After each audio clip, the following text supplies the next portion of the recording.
Topic എന്ന് പറയുന്നത് echocardiogram. Echocardiogram step by step ഞാൻ പറഞ്ഞു തരാം. എന്നെ സംബന്ധിച്ചിടത്തോളം ഒരു കാർഡിയാക് ഡിപ്പാർട്ട്മെൻറ്റ് എന്ന് പറയുമ്പോൾ കുറച്ച് ടഫായിട്ട് തോന്നുന്ന വിഷയം എക്കോ കാർഡിയോഗ്രാം ആണെന്ന്.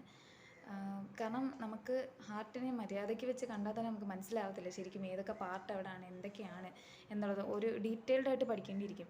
ഇത് എക്കോ കാർഡിയോഗ്രാമിൽ ഹാർട്ട് തലതിരിഞ്ഞിരിക്കും. അപ്പം എവിടെയാണ് ഏതാണ് സ്ഥലം എന്നൊക്കെ പറയുമ്പോൾ നമുക്ക് ഭയങ്കര ടഫായിരിക്കും. ഓക്കെ, അപ്പോൾ എക്കോ കാർഡിയോഗ്രാം എന്താണ്, എക്കോ എന്ന് വെച്ചാൽ എന്താണ്, എക്കോ കാർഡിയോഗ്രാമിൽ എന്തൊക്കെയുണ്ട്, എന്തൊക്കെ വ്യൂസ് ഉണ്ട് എന്ന് പറഞ്ഞിട്ടാണ് നമ്മളിതിൽ കാണാൻ പോകുന്നത്. ഇന്നാണ് class 1 echocardiogram. Just A to Z ഞാൻ പറഞ്ഞുതരാം. ഫസ്റ്റ് ഇൻട്രൊഡക്ഷനിൽ നിന്ന് നമുക്ക് സ്റ്റാർട്ട് ചെയ്യാം. ഓക്കെ, എക്കോ കാർഡിയോഗ്രാം എന്ന് പറയുമ്പോൾ തന്നെ എന്താണ് എക്കോ? അതായത് എക്കോ എന്ന് പറയുമ്പം നമ്മൾ ഒരു എക്കോ എന്ന് പറയുമ്പോൾ എല്ലാവർക്കും തോന്നുന്ന ഒരു വിഷയം എന്ന് വെച്ചാൽ നമ്മൾ സാധാരണ ഒരു ക്ലാസ് റൂം ആയാലും ഏതെങ്കിലും ഒരു പ്ലേസ് ആയാലും അല്ലെങ്കിൽ ഏറ്റവും മൗണ്ടൈൻ്റെ ഏറ്റവും മുകളിൽ പോയിട്ട് നമ്മൾ ഒരുപാട് ഒച്ചത്തിൽ സൗണ്ട് വെക്കുമ്പോൾ നമുക്ക് ആ റിഫ്ലക്റ്റഡ് സൗണ്ട്, അതായത് നമുക്ക് ആ സൗണ്ട് തിരിച്ച് കേൾക്കാൻ പറ്റും. ഇതാണ് നമ്മളെ സംബന്ധിച്ചോളം എക്കോ. ഇതാണ് echo. Yes, original sound waves ഒരു സർഫസിൽ തട്ടി reflected sound which produces echo. അതാണ് എക്കോ എന്ന് പറയുന്നത്. സോ ഈ എക്കോ നമ്മൾ പറഞ്ഞ് കേട്ട് എക്കോ പ്രൊഡ്യൂസ് ചെയ്ത് നമുക്ക് കേൾക്കാൻ പറ്റുമെങ്കിൽ ആ എക്കോ ഒരു സൗണ്ട് വേവ് ഉപയോഗിച്ച് എന്തുകൊണ്ട് നമുക്കൊരു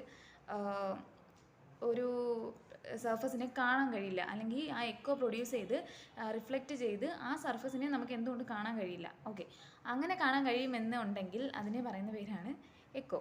okay, what is echocardiogram? A procedure that use high energy sound waves, അതായത് ultrasound, look at the tissues and organs inside the chest, computer process sound waves to make visual of beating heart. Okay, echocardiogram എന്ന് പറയുന്ന ഒരു പ്രൊസീജിയറാണ് that uses high energy sound waves.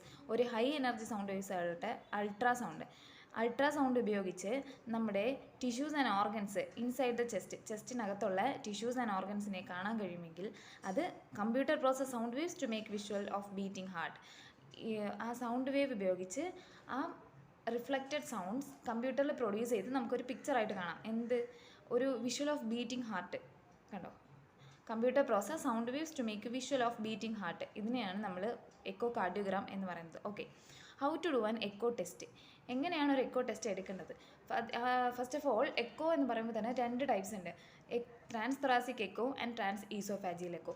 Trans thoracic echo എന്ന് പറയുന്നത് നമ്മുടെ ചെസ്റ്റിൻ്റെ സർഫസിൽ വെച്ചിട്ട് sound wave produce ചെയ്ത് നമ്മളുടെ ചെസ്റ്റിനകത്തുള്ള ഇമേജ് അല്ലെങ്കിൽ ടിഷ്യൂസ്, വാൾസ്, വാൽവ്സ് ഇതിനൊക്കെ കാണാൻ കഴിയുമെങ്കിൽ അതിനെ ട്രാൻസ് തൊറാസിക് എക്കോ എന്ന് പറയുന്നത്.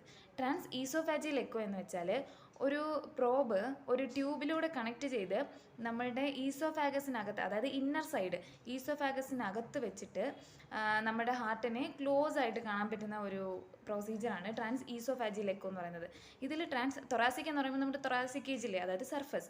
ഈസോഫാജിയൽ എന്ന് പറയുന്നത് എന്താണ്? ഈസോഫാജിയലിന് വേറൊരു പേര് ഫുഡ് പൈപ്പ് എന്ന് പറയാം. ഓക്കെ, അപ്പോൾ അകത്ത് വെച്ചിട്ട് ഹാർട്ടിനെ ക്ലോസ് ആയിട്ട് കാണാൻ കഴിയുന്ന ഒരു പ്രൊസീജിയറാണ് transoesophageal echo. Okay, transthoracic echo എന്ന് പറയുന്നത് സ്റ്റെപ്പ് ബൈ സ്റ്റെപ്പ് ഒരു ഓവർവ്യൂ നമുക്ക് കണ്ടു കഴിഞ്ഞാൽ എന്താണ് ഈ ട്രാൻസ് തൊറാസിക് എക്കോ അല്ലെങ്കിൽ എക്കോ ടെസ്റ്റ് എന്താണെന്ന് നമുക്കൊരു ഓവർവ്യൂ കണ്ടു കഴിഞ്ഞാൽ മാത്രമേ അങ്ങോട്ട് പോകുമ്പോൾ നമ്മൾ ട്രാൻസ്ഡ്യൂസർ എന്താണെന്ന് പറയും. അപ്പോൾ നമുക്ക് ഡൗട്ട് വരും, എന്താണ് ഈ ട്രാൻസ്ഡ്യൂസർ?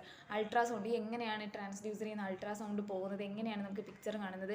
ഇതിൽ തന്നെ പല വ്യൂസും ഉണ്ട്. ട്രാൻസ്ഡ്യൂസർ പൊസിഷൻ മാറ്റുന്നതനുസരിച്ച് നമുക്ക് ഒരുപാട് വ്യൂസ് കാണാൻ പറ്റും. അപ്പോൾ ഒരു ഓവർവ്യൂ അല്ലെങ്കിൽ എന്താണ് ഒരു എക്കോ ടെസ്റ്റ് എന്ന് ചുമ്മാ നമുക്ക് ഓവർവ്യൂവിൽ നമുക്ക് മനസ്സിലാകാതെ ഈ ട്രാൻസ് തൊറാസിക് എക്കോ ഞാൻ എടുത്ത വ്യൂസ് എങ്ങനെ പറയാൻ പറ്റില്ല. സോ എന്താണ് ട്രാൻസ് തൊറാസിക് എക്കോ എന്നൊരു വ്യൂ പറഞ്ഞുതരാം. What to expect during on echocardiogram? Okay, gel is placed on chest. ഒരു അൾട്രാസൗണ്ട് നമ്മുടെ ചെസ്റ്റിൽ അപ്ലൈ ചെയ്തതിന് ശേഷം ട്രാൻസ്ഡ്യൂസർ ഉപയോഗിച്ച്, ഈ ട്രാൻസ്ഡ്യൂസർ എന്ന് പറയുന്നതാണ് ഈ സൗണ്ട് വേവ് നമ്മൾ ചെസ്റ്റിലേക്ക് പ്രൊഡ്യൂസ് ചെയ്യുന്നത്. A transducer sends sound waves through chest to heart. Okay, sounds waves bounce back from heart to transducer. ഈ സൗണ്ട് വേവ് പോയി ഹാർട്ടിൽ ആ സർഫസിൽ ട്രാൻസ്ഫോം ചെയ്ത് അത് റിഫ്ലക്റ്റഡ് ആയിട്ട് ഈ ട്രാൻസ്ഡ്യൂസറിൽ നിന്ന് തിരിച്ചു വരുന്നു. എന്നിട്ട് ഈ ട്രാൻസ്ഡ്യൂസർ വഴി computer process sound waves to make visual of the beating heart. Transducer വഴി കമ്പ്യൂട്ടറിലൂടെ നമുക്ക് എന്ത് കാണാൻ പറ്റുന്നു? ഒരു ഹാർട്ടിൻ്റെ വിഷ്വലൈസേഷൻ, ബീറ്റിംഗ് ഹാർട്ടിൻ്റെ വിഷ്വൽ നമുക്ക് കാണാൻ പറ്റുന്നു. ഇതാണ് ഒരു എക്കോ ടെസ്റ്റ് അല്ലെങ്കിൽ എക്കോ കാർഡിയോഗ്രാം എന്നതുകൊണ്ട് ഉദ്ദേശിക്കുന്നത്.